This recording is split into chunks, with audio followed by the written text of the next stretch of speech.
नमस्कार दोस्तों, आप सभी को हमारे YouTube चैनल में स्वागत है। दोस्तों, आज हम लोग सेफ्टी से रिलेटेड बात करेंगे। दोस्तों, आज हम लोग बहुत ही अच्छा टॉपिक लेके आपके बीच आ चुके हैं। दोस्तों, जैसे कि हम लोग पिछले वीडियो में देखा था कि हॉट वर्क से रिलेटेड हमने जो भी टॉपिक था, हॉट वर्क जो टॉपिक था उसको कवर किया था। आज हम लोग वर्क एट हाइट टॉपिक पे आज हम लोग बात करेंगे। दोस्तों, इस वीडियो के अंदर हम लोग 3 चीज सीखेंगे।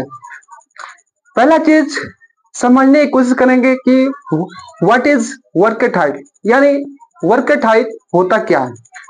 दूसरा हम लोग सीखेंगे कि जब भी हम लोग वर्क एट हाइट पे काम करते हैं, यानी ऊंचाई पे हम लोग काम करते हैं, तो उस समय हमें क्या क्या खतरा हो सकता है। तीसरा ये हम सीखेंगे जब भी हम लोग वर्क एट हाइट पे काम करते हैं उस समय हमें क्या क्या कंट्रोल मेजर्स लेना है, क्या क्या प्रिकॉशंस लेना है। इन तीन चीज इस वीडियो के अंदर हम लोग अच्छा से सीखने का प्रयास करेंगे। दोस्तों, अगर आप लोग का वीडियो अच्छा लगेगा तो चैनल को सब्सक्राइब करें, लाइक करें, शेयर करें। अगर आप सब्सक्राइब करेंगे तो आने वाला हर वीडियो का नोटिफिकेशन सबसे पहले आप तक जाएगा। दोस्तों, वीडियो को स्टार्ट करते हैं। सबसे पहले हम लोग समझते हैं what is work at height, यानी वर्क एट हाइट होता क्या है। When a worker work above 1.5 meter from ground is called as work at height। यानी कहने का मतलब है when a worker work above 1.5 meter from ground is called as work at height। यानी इस कहने का मतलब यह है जब भी कोई वर्कर, जब भी कोई बंदा 1.5 मीटर के ऊपर काम करता है उसे हम लोग वर्क एट हाइट बोलते हैं। एकदम आसान भाषा में हम समझे, कोई भी वर्कर, कोई भी बंदा अगर 1.5 मीटर के ऊपर काम करता है उसे हम लोग वर्क एट हाइट में कंसीडर करते हैं। एग्जांपल से हम लोग समझने की कोशिश करेंगे। इसका फोल्डिंग वर्क, यानी इसका फोल्डिंग पे अगर बंदा 1.5 मीटर के ऊपर काम कर रहा है उसे हम लोग वर्क एट हाइट में कंसीडर करते हैं। एक और एग्जांपल देखते हैं। यह मेन लिफ्टर से भी काम कर रहा है, जेएलजी से भी काम कर रहा है। अगर उसकी हाइट 1.5 मीटर के ऊपर है तो वो भी एक वर्क एट हाइट में कंसीडर किया जाएगा। तीसरा हम लोग एक्सकावेशन करते हैं। एक्सकावेशन में जिसका डेप्थ यानी गड्ढा उसका 1.2 मीटर हो, एक्सकावेशन जब भी हम करते हैं उसका गहराई 1.2 मीटर हो जाए, वो भी एक वर्क एट हाइट में भी कंसीडर किया जाता है। बहुत सारे एग्जाम्पल है, कुछ मैं एग्जाम्पल आप लोगों के बीच बताया। अब हम लोग जानेंगे कि जब भी हम लोग वर्क एट हाइट पे काम करते हैं उसमें बहुत सारे खतरे होते हैं। उन्हीं खतरों को कुछ हम आप लोगों के बीच एग्जाम्पल देने की कोशिश करूंगा। सबसे बड़ा खतरा जो है, सबसे बड़ा हजार जो है इसमें फॉलिंग ऑफ पर्सन, यानी आदमी फॉल ऑफ पर्सन यानी आदमी का गिरना। दूसरा है फॉल ऑफ मटेरियल, यानी उसमें मटेरियल को फॉल हो जाना, मटेरियल गिर जाना। इलेक्ट्रोक्यूशन, यानी जब भी हम लोग हाइट पे काम करते हैं तो ऊपर से ओवरहेड पावर लाइन क्या है या कोई भी लाइन क्या है उससे शॉर्ट सर्किट भी लग सकता है, ये भी एक खतरा है। तीसरा क्या है, कोलैप्स ऑफ स्कैफोल्डिंग, यानी कहने का मतलब ये है कोलैप्स ऑफ स्कैफोल्डिंग, यानी स्कैफोल्डिंग का कोलैप्स कर देना यानी ढह जाना, ये भी एक बहुत बड़ा खतरा है। और क्या खतरा हो सकता है, नॉट यूजिंग एफबीएसएच, यानी कहने का मतलब है एफबीएसएच यानी फुल बॉडी सेफ्टी हार्नेस, यानी फुल बॉडी हार्नेस यूज नहीं करना, ये भी एक बहुत बड़ा खतरा है। पोअरली मेंटेन एक्सेस, यानी कहने का मतलब यह है जहां पे अच्छी तरह से एक्सेस नहीं है, रास्ते नहीं है, वहां पे पूर्ली मतलब अच्छा से हाउसकीपिंग नहीं है, प्रॉपरली मेंटेन नहीं किया गया है वहां पे, ये भी एक बहुत बड़ा एक्सीडेंट का कारण बढ़ जाता है, ये भी एक बहुत बड़ा खतरा है। वेदर कंडीशन, यानी मौसम। सपोज एक एग्जांपल से बताऊंगा आपको सपोज कोई बंदा हाइट पे काम कर रहा है, अचानक आंधी आ गया, तूफान आ गया, तो ये भी एक बहुत बड़ा खतरा है, जिसकी रफ्तार 30 किलोमीटर पर आवर की रफ्तार से ऊपर है। तो ये भी एक बहुत बड़ा खतरा है, weather condition.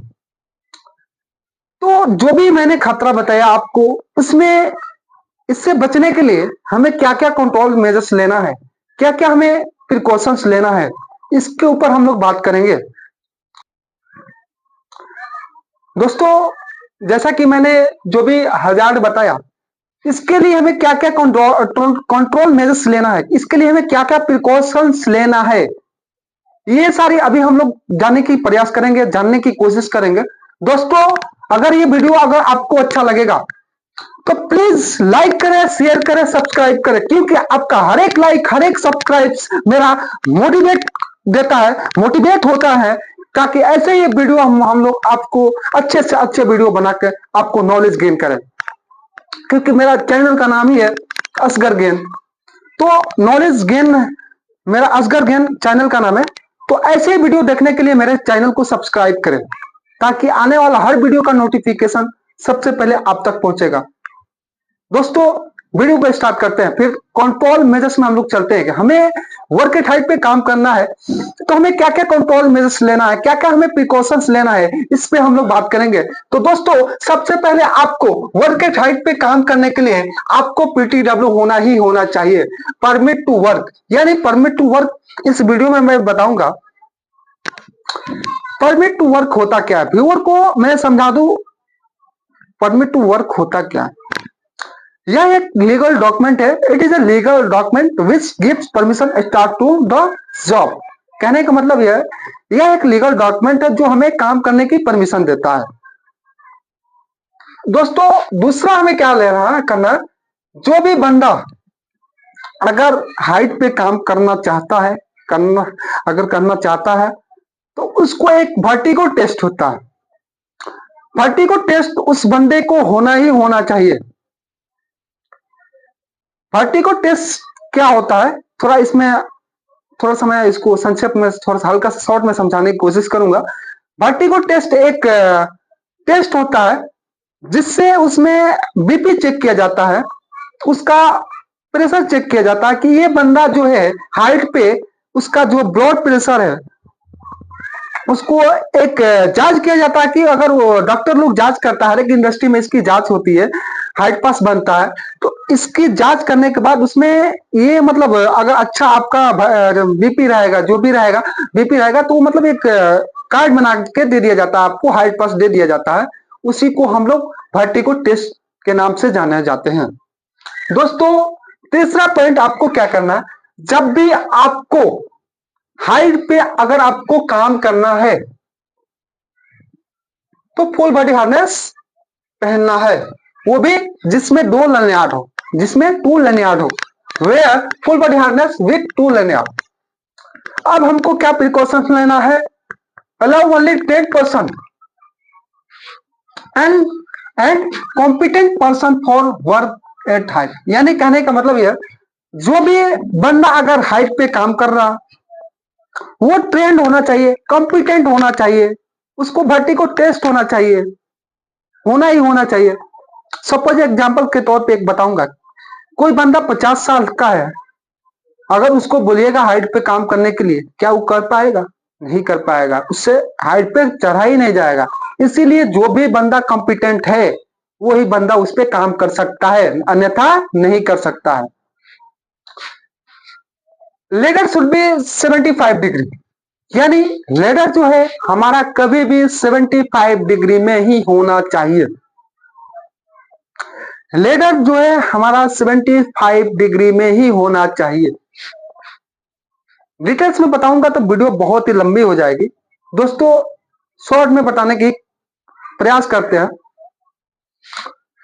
Green tag should be in scaffolding, यानी कहने का मतलब है जो भी जहां पे हमको काम करना है, जिस स्कैफोल्डिंग पे हमें काम करना है, उसमें ग्रीन टैग होना ही होना चाहिए।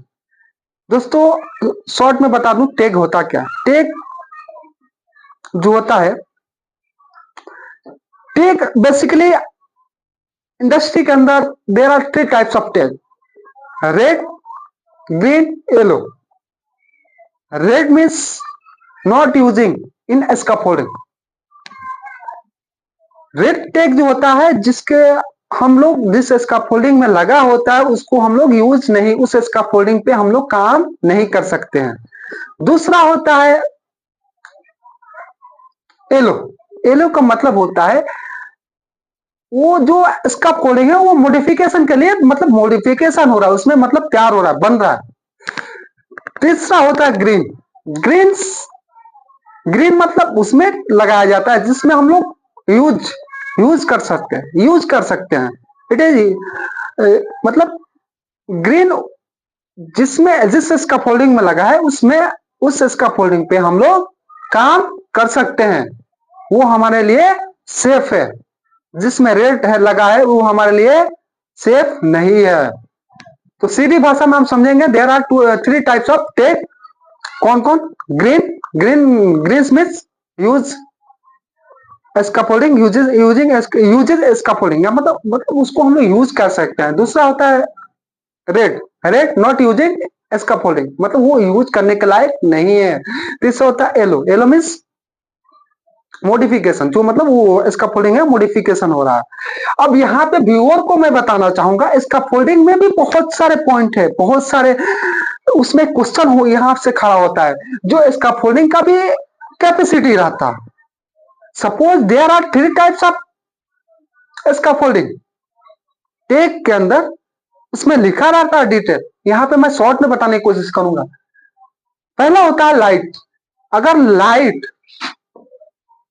LIGHT लाइट, इसका जो कैपेसिटी होता है 122 kg।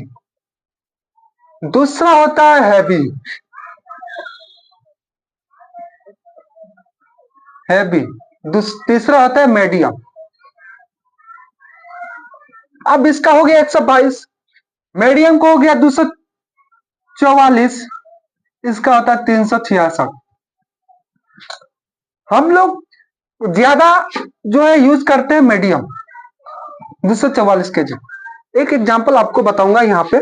अगर लाइट भाड़ा का कैपेसिटी 122 kg है, अगर हम लोग उस पे 130 kg ओवरलोड दे देते हैं तो ये भी एक बहुत बड़ा खतरा है। तो हमें क्या करना है, 122 kg कैपेसिटी है, 244 kg कैपेसिटी है, तो उसके अंदर ही हमको स्कैफोल्डिंग पे लोड देना है।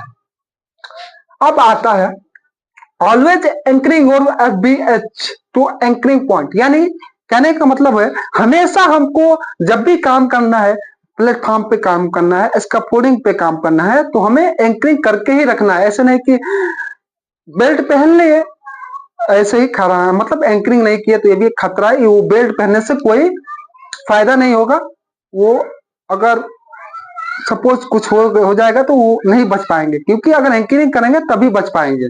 बेल्ट पहनने से खतरा नहीं टल जाता जब तक उसको हम एंकरिंग नहीं करें। Always maintain good housekeeping work side, यानी जब भी हमें काम करना है हमेशा हमको उसमें